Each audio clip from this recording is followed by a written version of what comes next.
Hey, are you bored of reading books? Then welcome to NCERT Narrator, created by your narrator. Here you can get the audio chapters for NCERT books. Please subscribe to the channel to enjoy listening to the chapters. You can get the PDFs of the chapters in description. The chapter may be quite long, so we are sorry before. So today's chapter is Nelson Mandela, Long Walk to Freedom. Let's start. 10th May dawned bright and clear. For the past few days I had been pleasantly besieged by dignitaries and world leaders who were coming to pay their respects before the inauguration. The inauguration would be the largest gathering ever of international leaders on South African soil. The ceremonies took place in the lovely sandstone amphitheater formed by the Union Buildings in Pretoria. For decades this had been the seat of white supremacy, and now it was the site of a rainbow gathering of different colors and nations for the installation of South Africa's first democratic, non-racial government.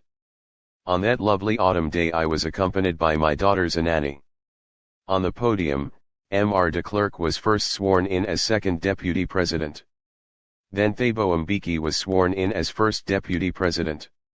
When it was my turn, I pledged to obey and uphold the Constitution and to devote myself to the well-being of the Republic and its people. To the assembled guests and the watching world, I said, today, all of us do, by our presence here, confer glory and hope to newborn liberty. Out of the experience of an extraordinary human disaster that lasted too long, must be born a society of which all humanity will be proud. We, who were outlaws not so long ago, have today been given the rare privilege to be host to the nations of the world on our own soil.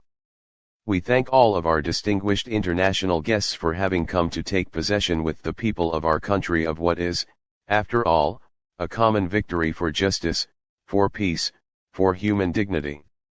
We have, at last, achieved our political emancipation. We pledge ourselves to liberate all our people from the continuing bondage of poverty, deprivation, suffering, gender and other discrimination. Never, never, and never again shall it be that this beautiful land will again experience the oppression of one by another. The sun shall never set on so glorious a human achievement. Let freedom reign. God bless Africa. A few moments later we all lifted our eyes in awe as a spectacular array of South African jets, helicopters and troop carriers roared in perfect formation over the Union Buildings. It was not only a display of pinpoint precision and military force, but a demonstration of the military's loyalty to democracy, to a new government that had been freely and fairly elected. Only moments before, the highest generals of the South African Defence Force and Police, their chests bedecked with ribbons and medals from days gone by, saluted me and pledged their loyalty.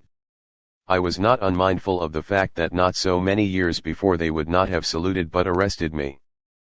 Finally a chevron of Impala jets left a smoke trail of the black, red, green, blue, and gold of the new South African flag. The day was symbolized for me by the playing of our two national anthems, and the vision of whites singing Nkosi Sihlalo Africa and blacks singing Die Stem, the old anthem of the Republic. Although that day neither group knew the lyrics of the anthem they once despised, they would soon know the words by heart. On the day of the inauguration, I was overwhelmed with a sense of history. In the first decade of the 20th century, a few years after the bitter Anglo-Boer War and before my own birth, the white-skinned peoples of South Africa patched up their differences and erected a system of racial domination against the dark-skinned peoples of their own land. The structure they created formed the basis of one of the harshest, most inhumane, societies the world has ever known. Now, in the last decade of the 20th century, and my own 8th decade as a man, that system had been overturned forever and replaced by one that recognized the rights and freedoms of all peoples, regardless of the color of their skin. That day had come about through the unimaginable sacrifices of thousands of my people, people whose suffering and courage can never be counted or repaid.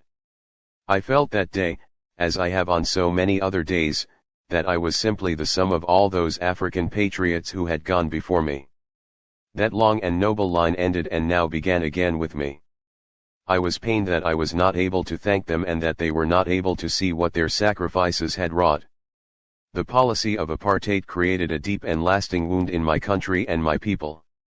All of us will spend many years, if not generations, recovering from that profound hurt. But the decades of oppression and brutality had another, unintended, effect, and that was that it produced the Oliver Tambos, the Walter Sisulus, the Chief Lutheranulis, the Yusuf Datus, the Bram Fishers, the Robert Sobuquis of our time *, men of such extraordinary courage, wisdom, and generosity that their like may never be known again. Perhaps it requires such depths of oppression to create such heights of character.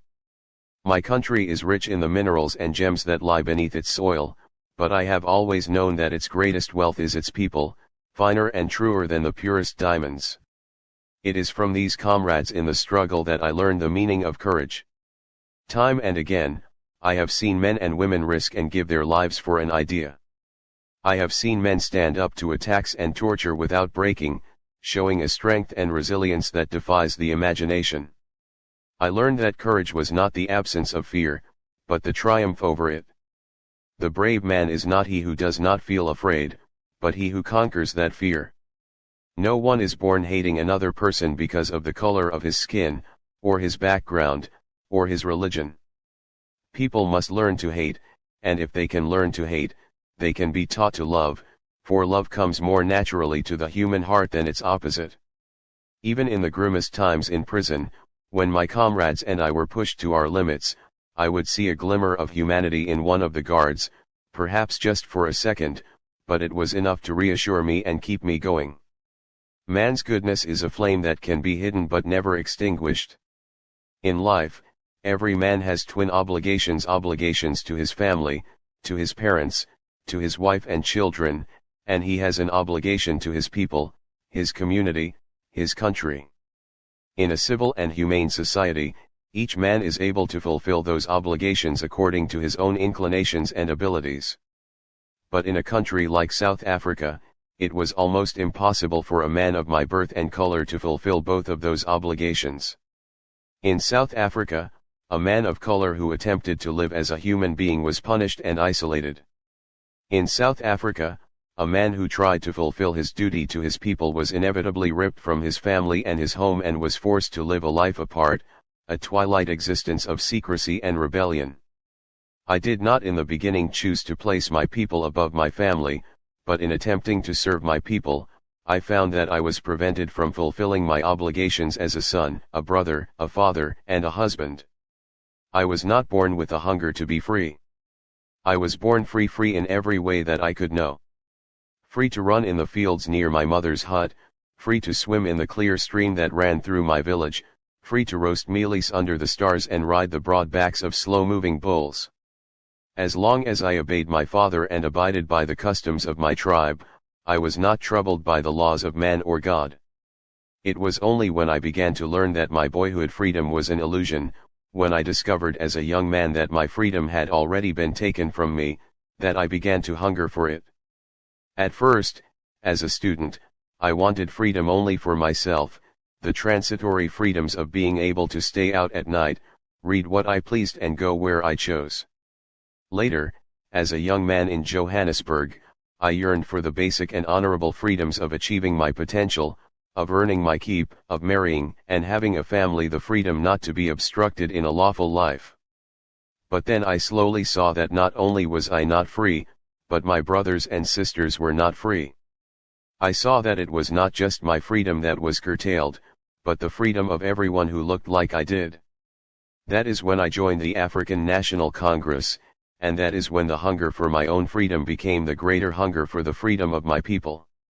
It was this desire for the freedom of my people to live their lives with dignity and self-respect that animated my life, that transformed a frightened young man into a bold one, that drove a law-abiding attorney to become a criminal, that turned a family-loving husband into a man without a home, that forced a life-loving man to live like a monk.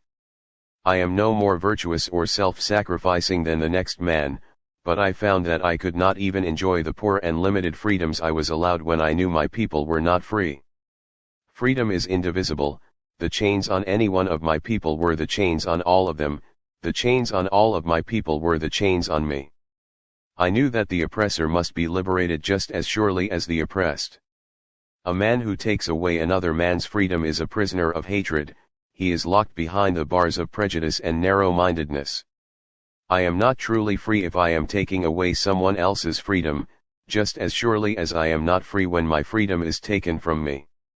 The oppressed and the oppressor alike are robbed of their humanity. Victory! We have finished one of the longest chapters in NCERT. Thanks for listening. Please share the video and subscribe to the channel. Also press the bell icon for getting notification of new audio chapters. Hey, are you bored of reading books?